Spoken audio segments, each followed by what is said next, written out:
y el Centro de Investigaciones Interdisciplinarias presentan Tiempo y Memoria con Cecilia Figueroa. Comenzamos.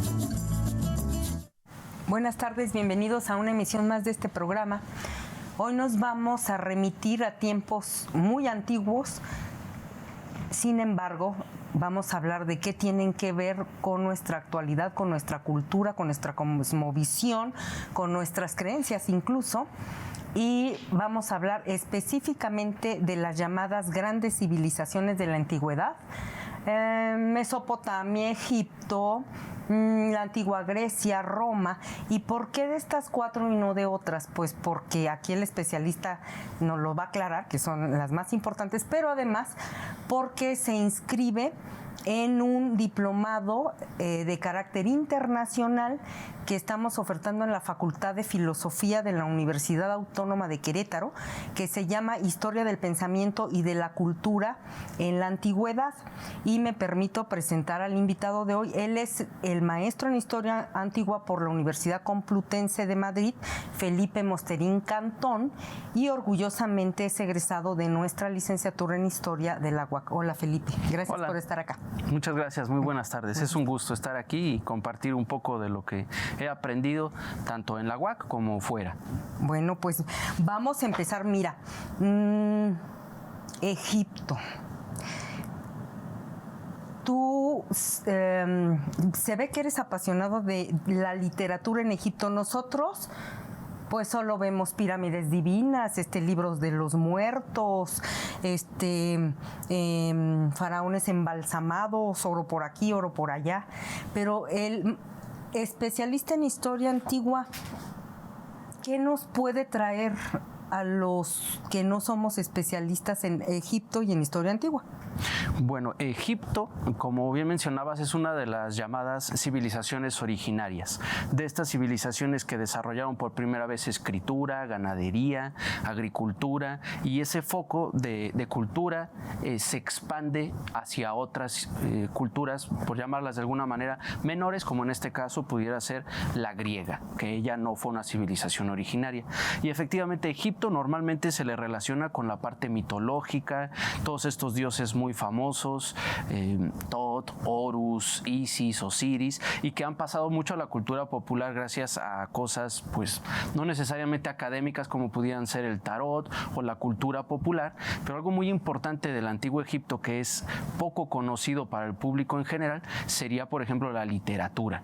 Es muy interesante porque los jeroglíficos y todos los sistemas de escritura egipcios se han podido descifrar y se han recuperado muchísimos papiros y muchos textos en las tumbas que han podido recuperar, realmente traer del mundo de los muertos grandes historias, grandes narrativas del antiguo Egipto con las cuales nos podemos identificar, y como bien dices, tienen muchos ecos en cosas que no nos imaginaríamos, como por ejemplo los relatos bíblicos.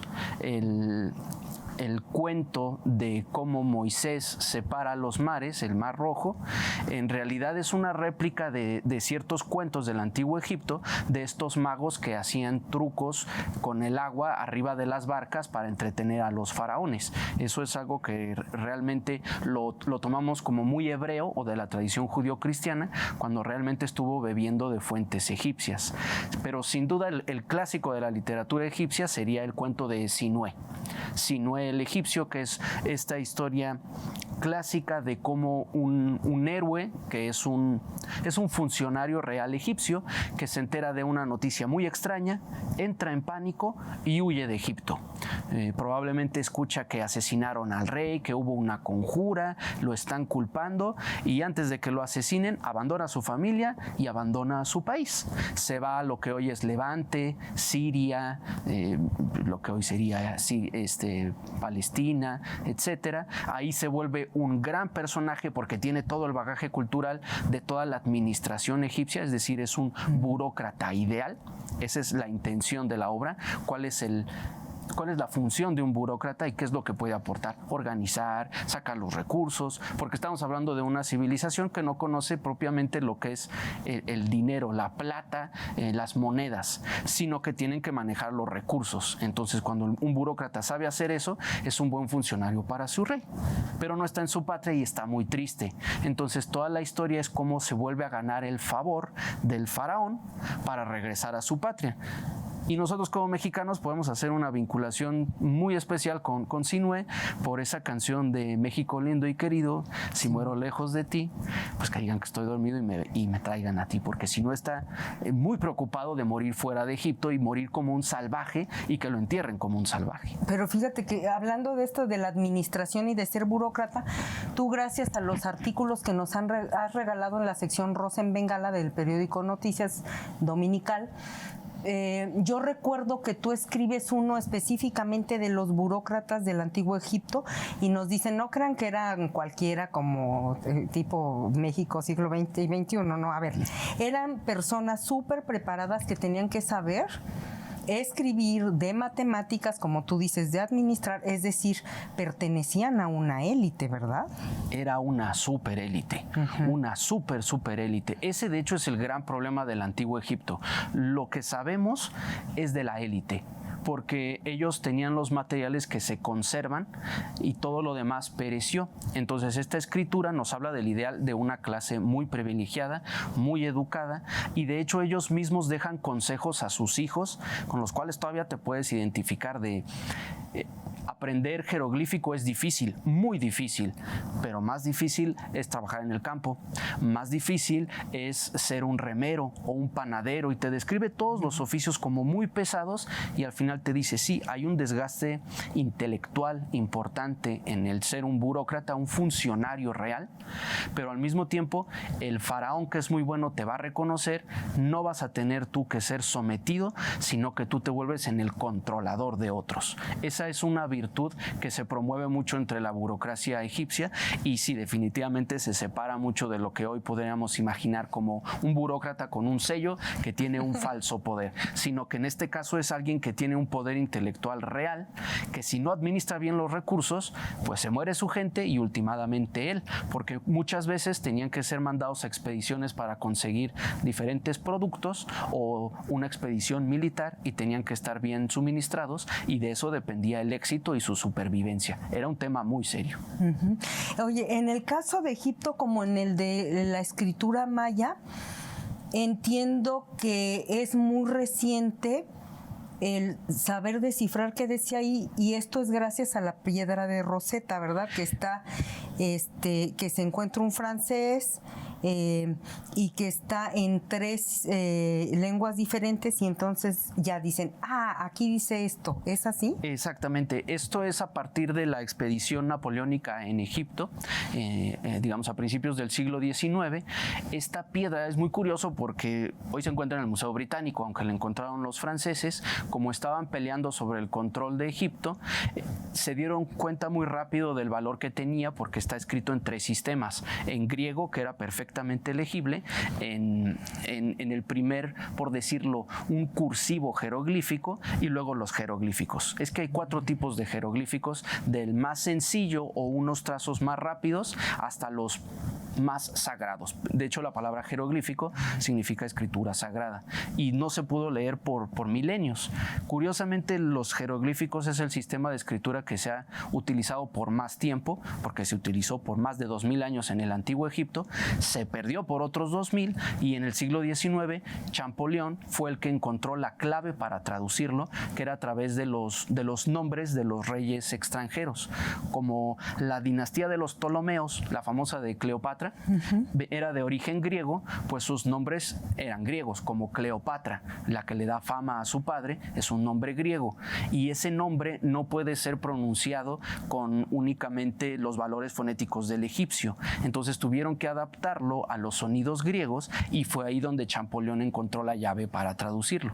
Obviamente han venido muchos corrigiendo los errores y los vacíos que dejó Champollion, pero precisamente hablando de Egipto, pues tiene su propia rama que es la egiptología, que digamos hoy muchas disciplinas que se encargan de la antigüedad tienen su especialización porque se dedican al estudio arqueológico, filológico, histórico, es muy amplio. Otro pasaje del Antiguo Testamento que me gustaría que retomáramos, el que nos contabas en radio de los sumerios, que tiene que ver con el arca de Noé.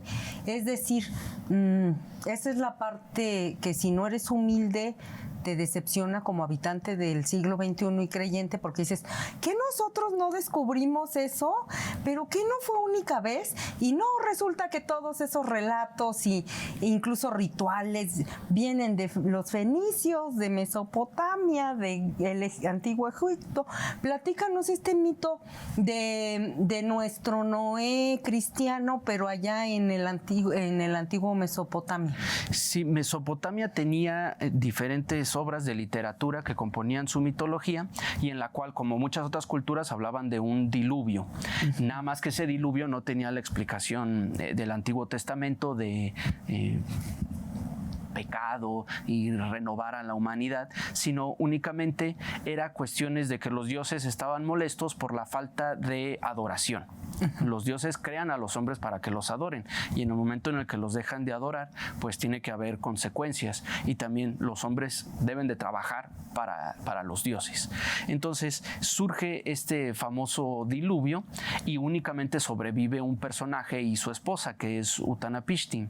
Utanapishtim es el único humano al que le otorgan el favor de los dioses, que es la inmortalidad, pero como al otorgarle la inmortalidad pierde la humanidad, lo tienen que separar y en realidad vive en un lugar mítico, maravilloso, y se vuelve un sabio.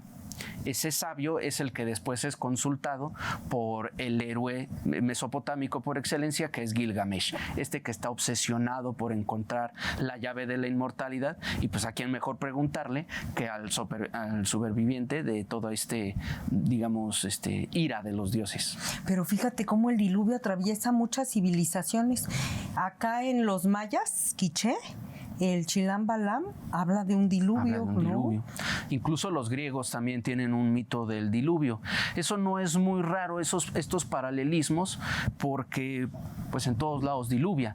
Lo que hacen las culturas es tomar fenómenos de la naturaleza y explicárselos de acuerdo a su propio contexto. En todas estas civilizaciones de la antigüedad, que de hecho Mesopotamia es una gran cultura y una civilización originaria, al igual que China y el Valle del Indo, todas estas civilizaciones pues tienen que relacionarse con su entorno y dar una explicación. Entonces, una manera es precisamente este comienzo nuevo, como en la maya, de que eliminan a los hombres que crearon porque suben a los árboles y entonces se transforman en monos. Son explicaciones que dan con estos llamados mitos etiológicos. Pero hay algo, fíjate, en la literatura de la historia antigua que me llama mucho la atención, por ejemplo, estos viajeros, porque en la antigüedad los que escribían lo que hoy llamamos literatura o la historia, que bueno, finalmente la historia es un cuento, ¿no?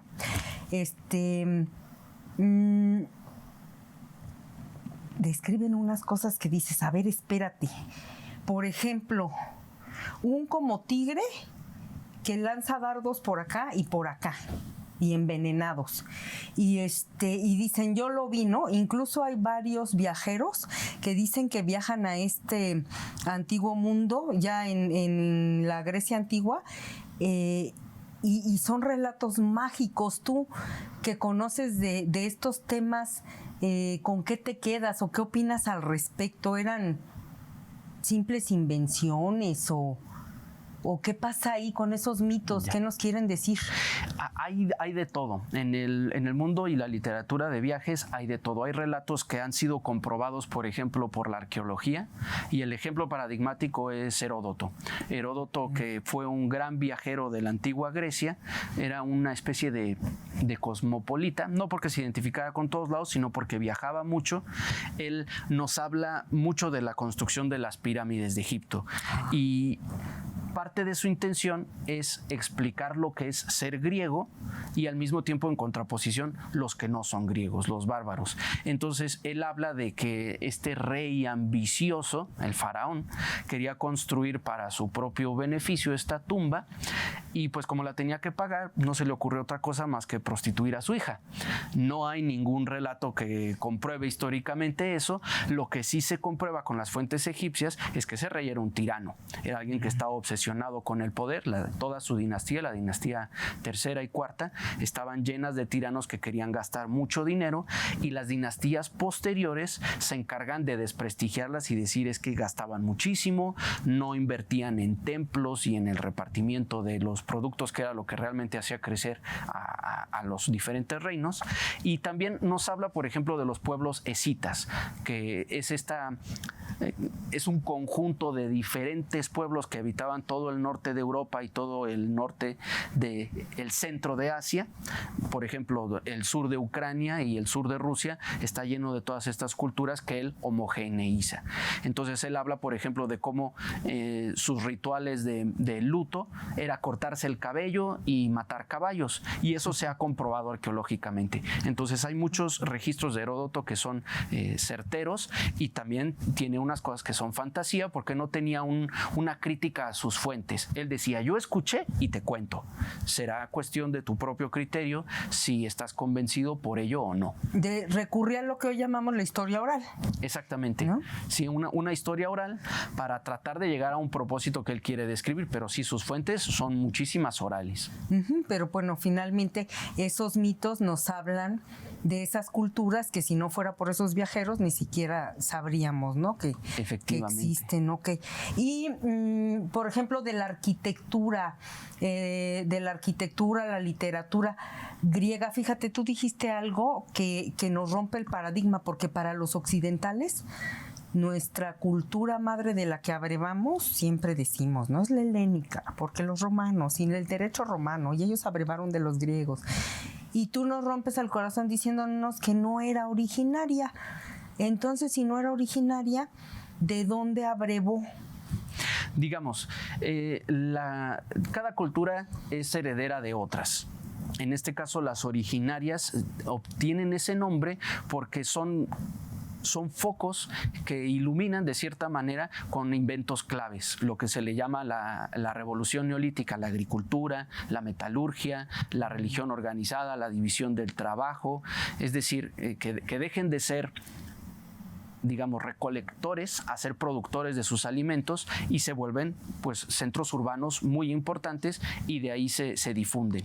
Por ejemplo, Egipto, que fue quien le enseñó la gran mayoría de esas cosas a los griegos, a los protogriegos, que serían en Creta los minoicos y los micénicos, pues beben muchísimo de ahí. Pero evidentemente que ellos tienen innovaciones y mejoras. En un ejemplo clásico en Grecia sería la mejora que hicieron a las matemáticas.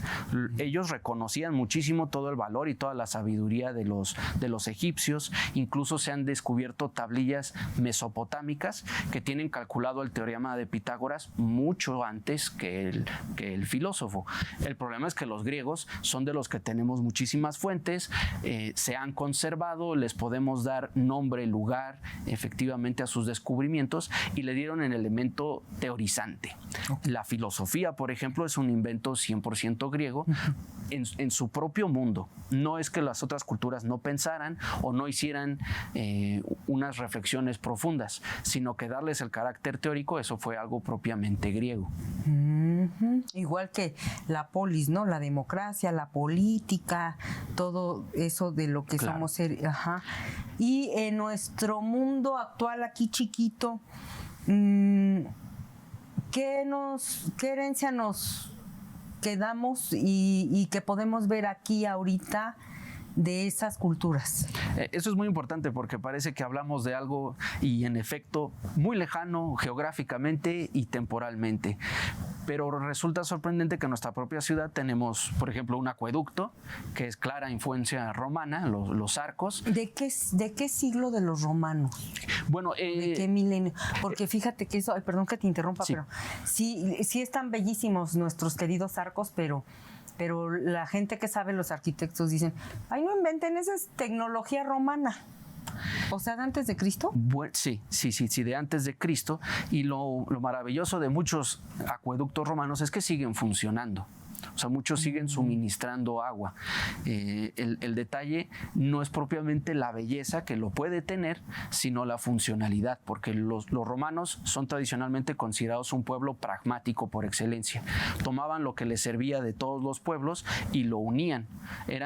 Ellos, los romanos, tienen una gran influencia en la cultura occidental que vemos a todos lados. Incluso su mito de cómo ellos nacen siendo inmigrantes, porque Eneas, que era un refugiado que pierde de Troya, pues llega a la península itálica después de 1000 tropelías y sus herederos son los que fundan Roma. Entonces Roma nace como una ciudad de inmigrantes y de refugiados, y al mismo tiempo ese constructo de narrativa es una invitación a que lleguen más inmigrantes, pero en un momento en el que son demasiados tienen que también definir qué tipo de inmigrantes son los que quieren, y esos discursos hoy en día tienen ecos y resonancias muy importantes, como pues la propia comparación que hace Donald Trump de que los mexicanos somos malos y violadores, pero si tienes $5 millones te damos tu visa dorada. Entonces pues algo muy similar podemos ver en la cultura romana. Incluso pues, el escudo de los Estados Unidos tiene un lema en latín. La cultura latina pues la vemos en nuestras leyes, en nuestra arquitectura, incluso pues Cervecería Hércules, pues el nombre lo sacan de la mitología griega adoptada al mundo romano, y sigue siendo un referente muy importante y muy poderoso. La diosa Eve del jardín Cenea. Exactamente. Pagada por los Rubio del Hércules, ¿verdad? Exactamente, porque también todas estas cuestiones de los estudios de la antigüedad normalmente se centran en Grecia y Roma, que es lo que se le llaman estudios clásicos. Y alguien que se dedica a los estudios clásicos es un clasicista, pero el clasicista normalmente se le considera un clasista, como un tema dedicado exclusivamente a personas de élite, de prestigio, porque parece no tener una aplicación real ni en nuestro mundo actual, cuando en realidad son las bases. Entonces, pues toda la teoría de muchísimas ciencias viene de ahí. Y es cierto que los fenicios tenían esta particularidad que dices que tienen los romanos, sobre todo ubicándonos en el imperio del rey Darío, que decían: ay, a ver, a mí me conviene lo que tú crees, a ver, anótale, vamos a creer en eso, que eran así abiertos, cosmopolitas, y que adoptaban creencias, usos y costumbres de gente que venía de fuera. Digamos, como nosotros estamos acostumbrados a un mundo monoteísta, el politeísmo no lo concebimos, pero en esta época, pues en realidad los extraños, los atípicos, fueron los hebreos que introducieron la idea de un solo Dios, que de hecho eso lo toman de un fenómeno egipcio que se desarrolla con Akenatón. Pero en realidad la visión de tener muchos dioses se adoptaban de muchas ciudades, se hacían cultos sincréticos entre los fenicios, griegos, romanos, egipcios, mesopotámicos. Eran pueblos que no estaban para nada aislados. Sobre todo los fenicios, que eran grandes comerciantes de la Edad del Bronce, pues ellos difundieron sus propios dioses y adoptaron los de otros. Por ejemplo, Afrodita se mezclaba con Ishtar del mundo mesopotámico, y había muchas herencias. En lo que hoy es Turquía, que vivían los hititas, por ejemplo, tomaron de ahí los griegos esta idea de las generaciones de dioses, de Zeus derrocando a Cronos porque toca una nueva generación. En realidad son ideas que vienen de Oriente. Las raíces de Occidente, aunque duela, pues se encuentran en Oriente. Finalmente, dinos si queremos saber más e inscribirnos a tu curso maravilloso, en donde tienes maestros invitados, porque es semipresencial vía Zoom, especialistas en todas estas civilizaciones antiguas de España, y que bueno, tú también das, entiendo, el módulo de Egipto. ¿En dónde nos podemos inscribir? ¿A qué correo preguntamos? ¿Cuánto cuesta el diplomado? ¿Cuándo empieza? ¿Es sabatino? A ver, platícanos, danos los datos, por favor, para para inscribirnos? Claro, el diplomado empieza el sábado 8 de marzo y será de 9 de la mañana a 2 de la tarde. Se pueden inscribir en el enlace de Educación Continua de la Facultad de Filosofía y su correo es educacioncontinua.ffi@uac.mx. Okay. Lo pueden encontrar también en Facebook, en la página de Educación Continua. Okay. Se divide el diplomado en el módulo de la parte teórica, la introducción y las 4 civilizaciones que estudiaremos: Mesopotamia, Egipto, Grecia y Roma. Y lo atractivo es que no es la historia así aburrida, densa per se, sino es la cultura y el pensamiento. Exacto, es un enfoque y no multidisciplinario. Es para historiadores, obviamente. No. Hay mucha literatura, filosofía, vida cotidiana. Incluso hay una sesión muy interesante sobre las emociones, sobre las bibliotecas del periodo helenístico. Es decir, no es propiamente historia pura y dura, sino que tratamos de tener un enfoque multidisciplinario precisamente para ver la importancia de la recepción de las culturas de la antigüedad. Ese es el gran objetivo. Pues muchas gracias, maestro Felipe Mosterín Cantón. Al contrario, muchísimas gracias. Gracias. Y a nuestros televidentes nos vemos en la próxima emisión. Buenas tardes. Buenas tardes. TV UAC y el Centro de Investigaciones Interdisciplinarias presentaron Tiempo y Memoria con Cecilia Figueroa. Gracias por acompañarnos.